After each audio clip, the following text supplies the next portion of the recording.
સુરત કે જ્યાં national highway ઉપર ટેમ્પોમાં આગ લાગવાની ઘટના બની। માંગરોળના નંદાવ ગામની સીમમાં યુનિવર્સિટી બહાર ટેમ્પોમાં આગ લાગી।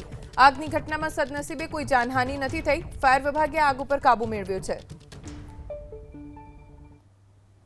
સુરતમાં નેશનલ હાઈવે ઉપર અચાનક ટેમ્પોમાં આગ લાગતા ભાગદોડ મચી ગઈ।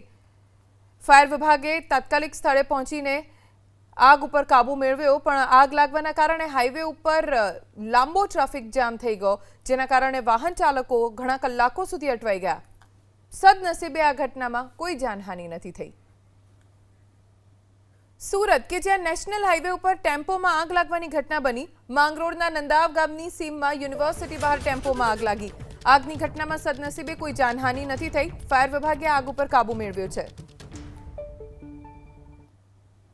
સુરતમાં નેશનલ હાઈવે ઉપર અચાનક ટેમ્પોમાં આગ લાગતા ભાગદોડ મચી ગઈ। ફાયર વિભાગે તાત્કાલિક સ્થળે પહોંચીને આગ ઉપર કાબુ મેળવ્યો, પણ આગ લાગવાના કારણે હાઈવે ઉપર લાંબો ટ્રાફિક જામ થઈ ગયો, જેના કારણે વાહન ચાલકો ઘણા કલાકો સુધી અટવાઈ ગયા। સદનસીબે આ ઘટનામાં કોઈ જાનહાનિ નથી થઈ।